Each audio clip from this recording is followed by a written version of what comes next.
오늘 본문에 있는 말씀을 가지고 사도행전 56번째, 알지 못하는 신대 만물을 지으신 하나님이라는 제목으로 말씀을 같이 한번 나누겠습니다. 바울이 2차 전도 여행 중에 헬라의 수도 아테네에 도착했습니다. 먼 여행에 지칠 수도 있었고, 실라와 디모데가 아직 합류하지 않아서 외로울 수 있었고, 더군다나 유대인들이 계속해서 따라다니며 핍박을 하는 위험에 노출된 상황임에도 불구하고 복음에 대한 열정을 가지고 아테네 시내를 둘러보게 되어졌습니다. 그런데 도시의 광경은 그를 분노하게 만들었습니다. 이유가 무엇이라고요? 우상들이 도시 전체를 휘감고 있었기 때문에 공식 신상만 300개고 다른 많은 신상이 3만 개 이상이 아테네 전 도시에 가득했습니다.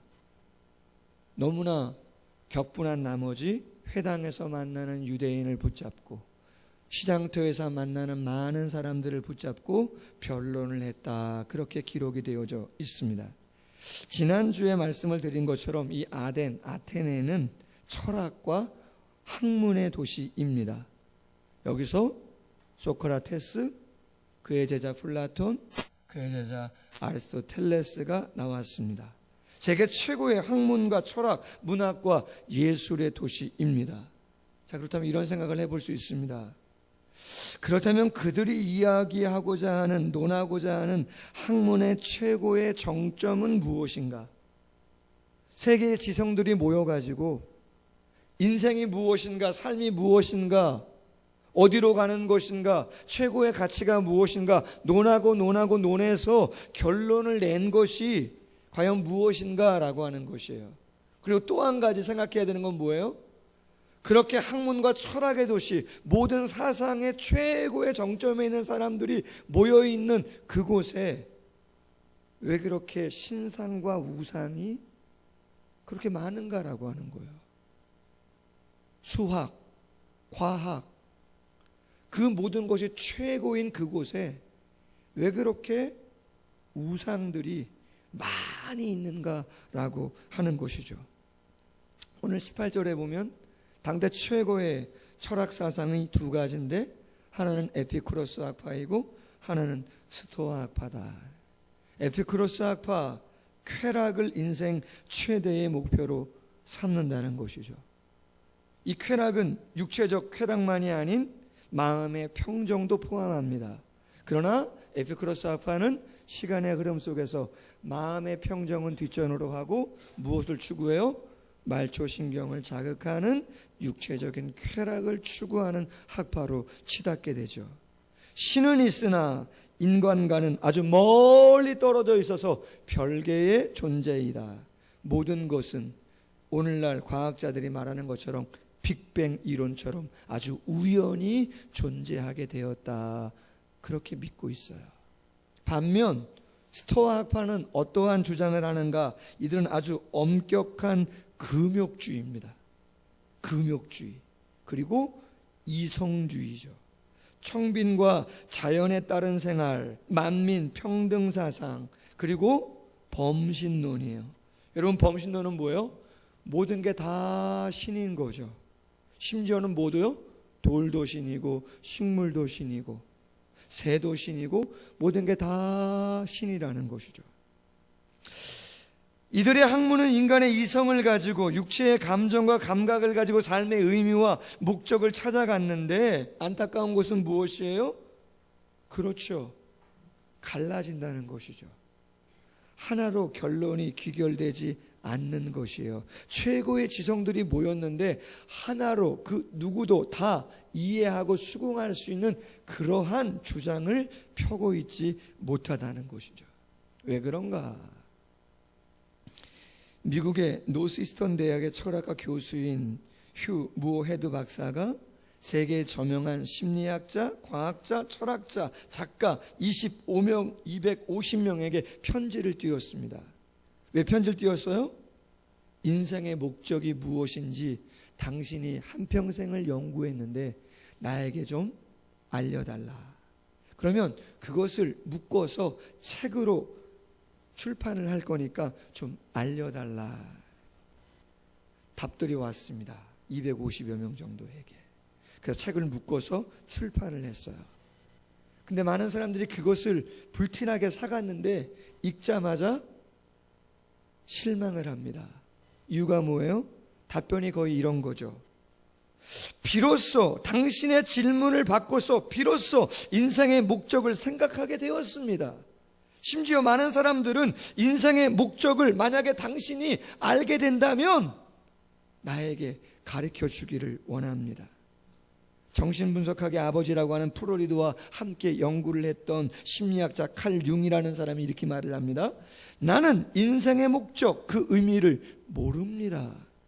인생의 목적 그 자체는 의미 있는 것의 일부일 뿐입니다. 아주 모호한 대답을 한 것이죠. 노벨 물리학 수상자인 요셉 테일러도 말합니다. 나는 인생의 의미에 대한 대답은 하나도 모릅니다. 그리고 나는 그 어떤 것도 더 이상 조사도 하고 싶지 않습니다. 인생의 의미가 뭔지, 왜 사는지, 어떻게 살아갈 수 있는 것인지, 어디로 가는 것인지 인간의 가장 본질적인 질문인데 최고의 노벨상을 받은 과학자가 나는 그런 걸 생각하고 싶지 않다는 거예요. 의미 없다. 나는 내가 생각하고 내가 느끼고 내가 원하는 대로 나는 살아가지 그러한 생각하고 싶지 않다. 그런 이야기죠. 인간의 학문은 구원을 줄 수 없고 진정한 평안을 줄 수 없고 그 끝은 절망과 후회와 탄식이고 분열이죠. 하나가 될 수 없죠. 한두 주 전에 생명의 삶 큐스티 묵상 에세이에 이승장 목사님이 쓰신 왜 나는 예수를 믿는가라고 하는 책의 내용 중에 이러한 부분이 있었습니다. 시대마다 소위 지식인들은 반종교주의가 인기를 끌 수 있도록 글들을 썼다는 거죠. 인간이 미약한 존재임을 모르는 무지와 편견, 지적 오만의 발로라고 할 수 있다는 것이에요. 그러면서 19세기 들어 인류를 미신에서 해방시킨다는 명목으로 합리주의가 세속주의와 융합되었고 19세기에는 허무주의 물결과 함께 무신론이 체계화되었고 20세기에는 유물론을 바탕으로 한 공산주의 이론을 만들어서 인류의 절반 이상을 지배하는 이데올로기가 되었다는 것이죠. 근데 중요한 건 뭐예요? 이러한 사상들이 인류에게 어떤 해를 끼쳤는가 한번 생각해 보아야 한다는 것입니다. 러시아 볼셰비키 혁명 과정에서 100만 명 이상이 죽었답니다. 중국 모택동 시절에 수천만 명이 죽었답니다. 여러분, 말이 수천만 명이죠. 우리나라 인구가 몇이에요? 우리나라 인구가 5천만, 6천만 그 정도 아닙니까? 캄보디아에서도 크메르루즈라고 하는 사람에 의해서 수백만 명이 살해되었다는 거예요. 여러분 가보신 분 아실 거예요. 캄보디아 저도 가봤어요. 베트남 얼마나 활기찬지 몰라요. 젊은이들이 얼마나 많은지 몰라요. 오토바이를 타고 쌩쌩 달리고 고층 아파트도 막 올라가는데 베트남은 어때요? 완전히 침체되어 있어요. 어린아이들 찾아보기 어려워요. 지식인들 거의 없어요. 왜요? 지식인들 어린아이들은 다 죽였어요. 영어 할 줄 아는 것 같아가지고 헬로 이야기하고 뒤돌아보는 사람 다 죽였어요. 한번 가보세요. 캄보디아가 얼마나 비참한지. 지금도 죄송하지만 누가 인간이 만든 사상, 이념, 이데올로기 명분이 있잖아요. 깃발을 올렸잖아요. 그러나 시간 속에서 수천만 명이 죽어가는 한 민족이 처절한 아픔을 당하는 그러한 해악이 이 땅의 시간 속에 있었다라고 하는 것이고 우리나라도 100년도 되지 않은 시간 속에 동족 상잔의 아픔이 그 이념으로 인해서 이 땅에 있었던 것이죠. 그들은 말하죠. 종교는 인민의 아편이다. 마르크스의 길을 걸어간 것이죠. 기독교의 무용성을 주장합니다. 그러나 죄의 실제와 그 심각성 인정하지 않고 죄를 합리화하면서 심지어는 조장하죠. 조장해요. 만일 최후의 심판날 그 이념과 이데올로기가 아무런 구원을 얻을에 대한 도움을 주지 못한다 했을 때 엄청난 후회가 있겠죠. 여러분, 오늘 어제부터 여름 성경학교가 주일학교 시작됐는데 주제가 오늘 본문하고 비슷해요. 주제가 뭡니까? 여호와만 참 하나님이라는 거예요. 고대, 헬라, 로마 마찬가지. 그리고 지금도 마찬가지. 세상을 지배하는 많은 사람들, 살아가는 많은 사람들이 어떠한 사상을 갖고 생각을 갖고 살아가고 있는가? PPT 한번 넘겨줘 보십시다. 주일학교 학생들의 자료예요. 세상을 지배하고 있는 6가지 생각, 물질주의, 개인주의, 향락, 실용, 자연, 인본, 돈이면 최고다는 거죠. 이기적인 것이죠. 쾌락을 추구하죠. 절대적인 걸 인정하지 않는 것이죠. 과정을 인정하지 않아요. 결과만 좋으면 되는 거예요. 절대적인 거 인정하지 않는 것이죠. 그런 사람들이 외치는 구호가 있어요. 넘겨줘 보세요. 절대로 절대란 없다. 넘겨줘 보세요. 그렇죠.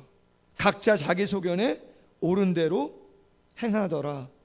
영적으로 암흑기였던 시대가 언제예요? 사사시대 때. 제일 마지막 장 끝절에 자기 소견에 옳은 대로 모든 사람들이, 모든 것은 절대적인 건 없어요. 그냥 내가 좋으면 그게 진리고, 내가 좋으면 그것이 옳은 것이고, 내가 싫으면 안 하는 것이에요. 왜 나를 꼬드기냐? 왜 나에게 강요하냐? 절대적인 것이 어딨냐? 이야기하는 것이죠. 그러나 여러분, 성경은 어떻게 돼 있어요? 요한복음 14장 6절에 내가 곧 길이요 진리요 생명이다. 여러분, 영어 성경에 어떻게 돼 있다고요? The way, the through, the life. 더라고 하는 정관사가 그 앞에 있단 말이죠. 이 세상에 딱 하나밖에 없는 유일한 존재를 표현하기 위해서 더라는 정관사를 쓴다 그랬잖아요.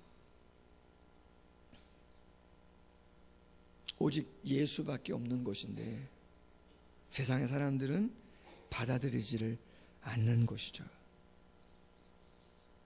자, 그렇다면 중요한 질문이에요. 이러한 학문과 철학이 우상과는 어떠한 관계가 있는가라고 하는 거예요. 그렇게 똑똑한 사람들이, 그렇게 과학적이라고 이야기하는 사람들이, 최고의 지성들이 사는 그 헬라에 3만 개가 더 되는 신상들이 왜 그렇게 질비하게 있는가라고 하는 것이죠. 이유는 2가지예요. 하나는 그럼에도 불구하고 불안과 두려움이 있죠. 문득문득 과연 인생이 뭘까? 내가 이렇게 애쓰고 노력하는데 왜 되어지지 않는 것인가? 저렇게도 마지막이, 저렇게도 어려운 일이 예기치 않게 두려운 것이죠. 그래서 여러분, 뭘 들어놓는 거예요, 사람들이요? 보험을 들어놓죠. 아주 좋은 보험을 들어놓죠. 너무 똑똑하니까 혹시나 보험을 들어놓는 것이죠. 또 하나는 뭐예요? 내가 애쓰고 노력했지만 이루어지지 않는 부분들이 있죠. 근데 갖고 싶어요, 안 갖고 싶어요? 갖고 싶은 거죠. 사람의 마음은 다 똑같습니다. 내가 100을 노력해서 100만큼을 원하는 사람 있을 수도 있지만 더 많은 것들을 원하는 사람들이 있죠. 누구의 힘을 빌려서? 그렇죠. 보이지 않는 신이 있다면 그 신의 힘을 빌어서 내가 그 무엇인가를 더 많이 갖고 싶다는 것이죠. 그죠, 여러분? 헬라에는요 엄청난 신들이 많았다 그래요. PPT 하나 넘겨줘 보시면 그리스 로마 신화 중에 일반적으로 널리 알려진 올림푸스라고 하는 그리스의 한 3,000m 조금 안 되는 높이의 산이 있는데 거기에 신들이 12신이 산답니다. 그 중에 대표적인 신이 누구예요? 제우스죠. 로마 표기로 한다면 주피터라고 하는, 그의 아내 헤라. 여러분, 주관하는 게 다 틀려요. 지혜와 전쟁의 신, 아름다움과 사랑의 여신, 우리가 비너스라고 잘 알잖아요. 달의 신, 사냥의 신, 출산의 신, 곡물의 신, 화롯분의 신, 태양신, 음악신, 나그네의 수요신, 화산과 대장간의 신. 여러분, 민속촌에도 신이 있는 거예요. 그래서 대장간의 신, 재밌잖아요. 전쟁의 신, 술의 신. 이 외에도 신이 얼마나 있다고요? 3만여 신이 헬라를 지배하고 있었다, 그런 이야기죠. 바울은 말합니다. 골로새서 3장 5절. 그러므로 땅에 있는 지체를 죽이라. 곧 음란과 부정과 사욕과 악한 정욕과 탐심이니 탐심은 곧 우상 숭배니라. 두려움을 떨쳐버리기 위해서, 그리고 내가 소유하고 싶은 그 무엇을 얻기 위해서 지성과 이념과 철학과 과학을 가지고 있는 사람들임에도 불구하고 우상을 만들어버리는 것이죠. 시편 135편 15절 이하에 이야기합니다. 열국의 우상은 은금이요 사람의 손으로 만든 것이라 수곡물이다. 입이 있어도 말하지 못하고, 눈이 있어도 보지 못하고, 귀가 있어도 듣지 못하고, 입에는 아무 호흡도 없나니 그것을 만든 자와 그것을 의지하는 자가 다 그것과 같으리로다. 아멘. 그럼 제가 지난주에 커피숍을 갔어요. 모임이 있어서. 아주 유명한 커피숍이래요. 장사가 얼마나 잘 되는지. 근데 재미난 걸 발견했어요. 슈리문 위에 뭔가가 얹혀져 있는 거예요. 가만히 봤더니 뭐예요, 그게요? 그렇죠. 북어가 한 마리 올려져 있는 거죠. 통으로. 근데 북어만 있지 않아요. 중간에 뭐가 이렇게 감겨져 있어요. 허연 실이 감겨져 있는 거죠. 아니, 저게 왜 저기에 올라가 있나? 우습지 않아요? 그 북어가 뭐라고? 아니, 그 허연 실이 뭐라고? 그것을 왜 거기다가 올려놔요? 말씀드렸죠? 제가 부산에서 사역하는데 50대 중반의 남자 성도님이 개종을 했습니다. 교회를 나왔습니다. 신방을 갔습니다. 부탁합니다. 뭘 부탁해요? 아주 오래전부터 우리 출입문 위에 올려놓은 신두단지가 하나 있는데 그걸 처치해야 되는데 두려워서 무서워서 어떻게 될까봐 그걸 만지지도 못하고 있다는 거죠. 그래서 누구한테 부탁해요? 순간 움찔했어요. 순간 움찔했어요. 티는 안 내고 알겠다고. 저도 처음 보거든요, 그런 거.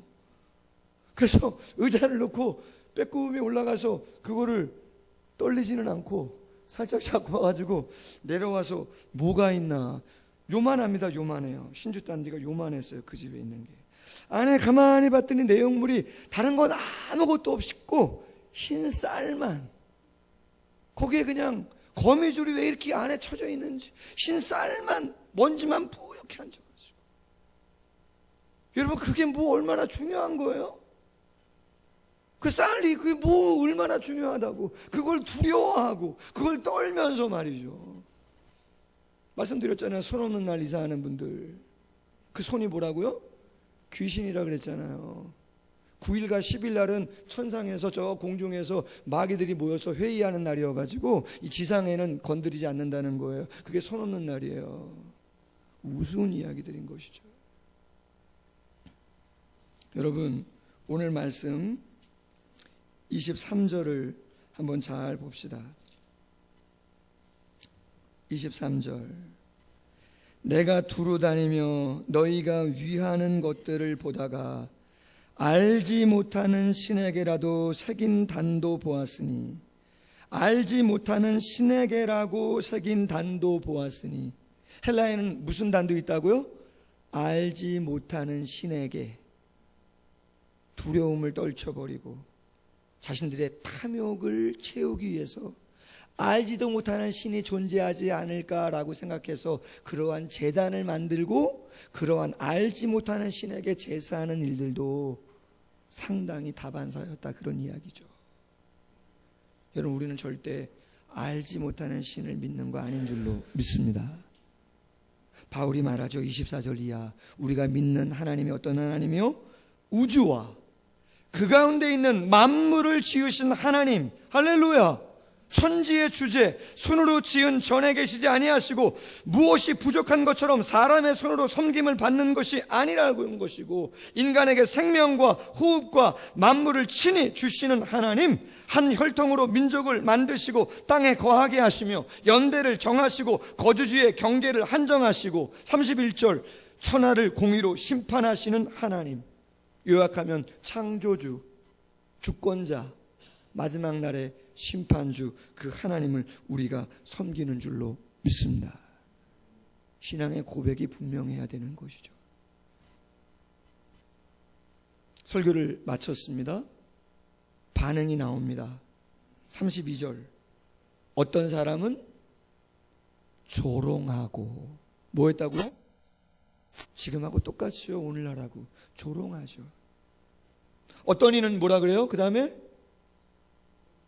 다시 내가 조금 더 생각해보고 더 많이 알아보고, 결단하기 싫어하는 것이죠. 따라가기 싫어하는 것이죠.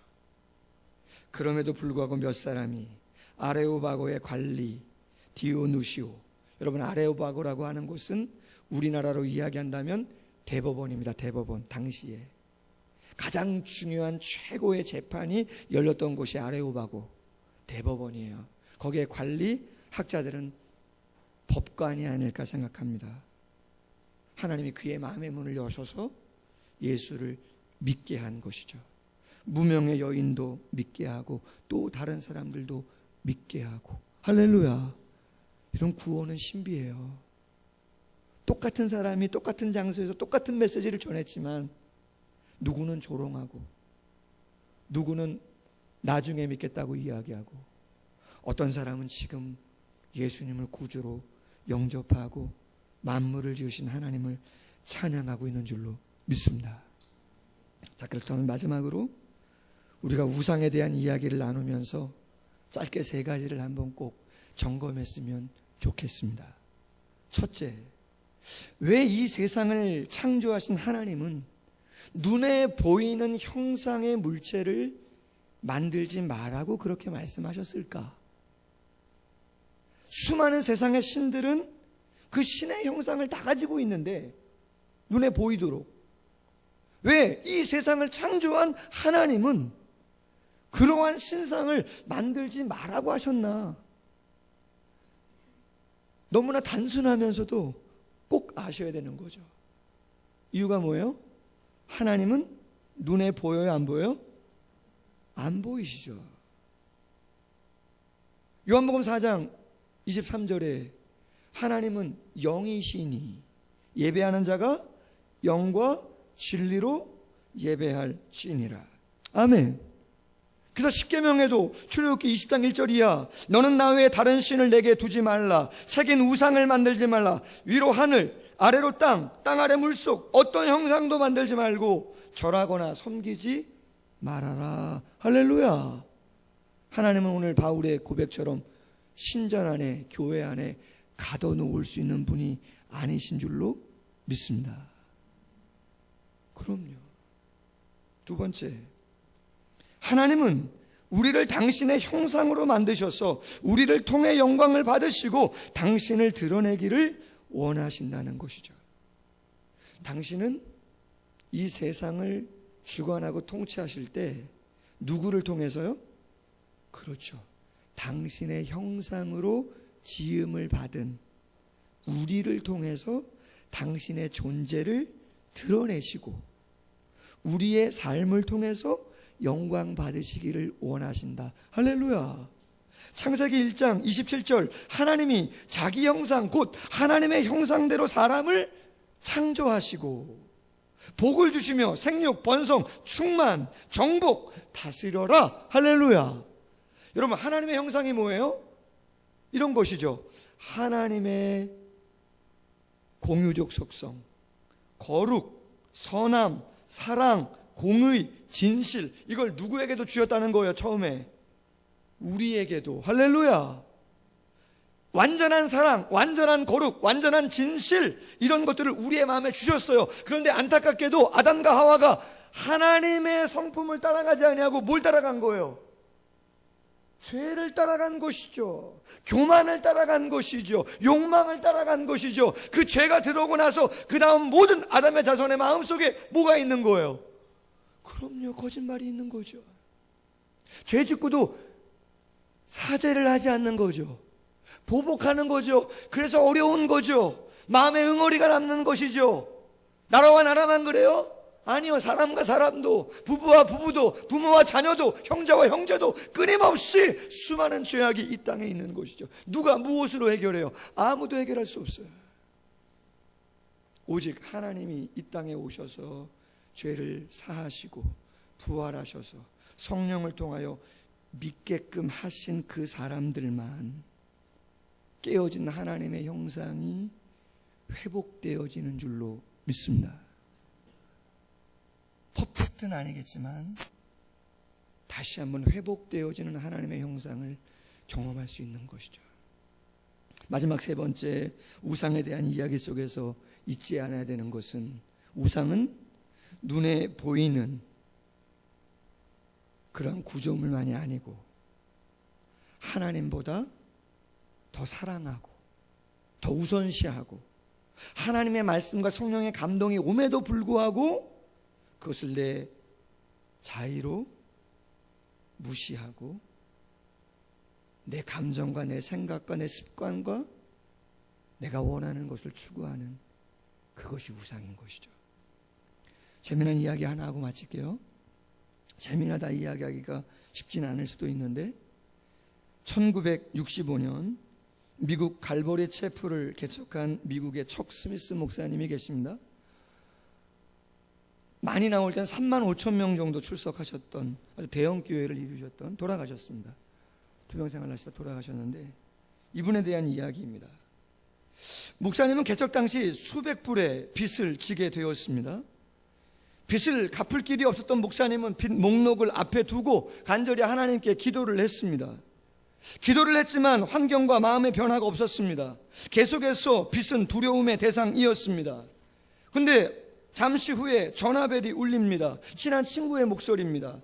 약간의 돈을 붙여줄 테니까 교회 개척에 사용하라, 그렇게 이야기를 하는 것입니다. 놀랍게도 친구가 말한 금액은 지금 교회가 필요한 그 빚보다 조금 더 많은 돈이었던 것이죠. 이 말을 들은 척 스미스 목사님이 너무나 좋아하는 거죠. 할렐루야. 여러분 기쁘겠어요, 안 기쁘겠어요? 기쁘죠. 여러분 일이라고 생각해 보세요. 할렐루야. 그래서 누굴 불렀어요? 사모님을 불렀죠. 손을 잡고 막 여보 너무 좋은 일이야, 너무 감사한 일이야. 그러니까 사모님도 영문도 모르지만 막 같이 좋아해요. 그리고 나서 말합니다. 여보 당신 왜 그러는 거냐? 그랬더니 말하죠. 친구가 돈을 붙여주겠다고 약속했기 때문에 기뻐서 춤추는 거다. 그랬더니 사모님이 이렇게 말합니다. 여보, 당신은 그동안 하나님의 약속을 믿고 교회를 개척하면서 한 번도 기뻐서 춤을 추지 않더니 친구가 돈을 보내준다는 말에 기뻐서 춤을 추는군요. 그렇다면 당신은 누구를 믿고 개척을 하시는 건가요? 많은 것들을 생각하게 하죠. 이 말을 들은 목사님이 즉시로 회개를 했다 합니다. 그러면서 척 스미스 목사님은 처음에는 보이지 않는 하나님의 약속을 의지해서 교회를 개척했다고 합니다. 그러나 똑같습니다. 저나 여러분이나 경제적인 문제가 닥치자 보이지 않는 하나님의 영광은 힘을 잃어버리고 눈에 보이지 않는 하나님은 약화되어지고 눈에 보이는 사람의 약속, 통장의 잔고가 더욱더 의지할 만한 것으로 보여지는 경험을 했다고 고백을 했습니다. 여러분 우상이 뭐예요? 하나님을 믿지 못하게 하고 개정을 강요하는 다른 종교의 신이 아닌 것이죠. 우리가 하나님을 믿다가 현실적인 필요 때문에 슬그머니 하나님을 밀어내고 그 자리를 대신 채우는 돈과 명예와 성공과 그럴듯해 보이는 모든 것이라고 이야기할 수 있는 것이죠. 여러분 있으세요, 없으세요? 하나님이 최우선이어야 되는데 하나님이 2순위, 3순위, 4순위로 밀리는, 그 앞에 있는 건 죄송하지만 우상일 수도 있죠. 많은 것을 생각해야 되는데 세상은 그 마음을 약화시키죠. 만약에 여러분이 그 두려움과 무엇인가를 갖고자 하는, 여러분이 하나님께 굴복하는 게 아니라 하나님을 통해서 무엇인가를 얻으려고 한다면 죄송하지만 여러분이 믿고 있는 그 하나님은 알지 못하는 신일 수 있는 거예요. 여러분들 모르고 계시는 거죠. 여러분이 아신다면 우리가 그 말씀 앞에, 그분 앞에 굴복하고 그 감동을 따라 나아갈 때 하나님은 우리를 지으시면서 당신의 형상을 통하여 그 선과 거룩과 사랑과 은혜를 증거하게 한 것처럼 우리를 통해서 드러나게 하실 수 있는 줄로 믿습니다. 같이 한번 기도하겠습니다.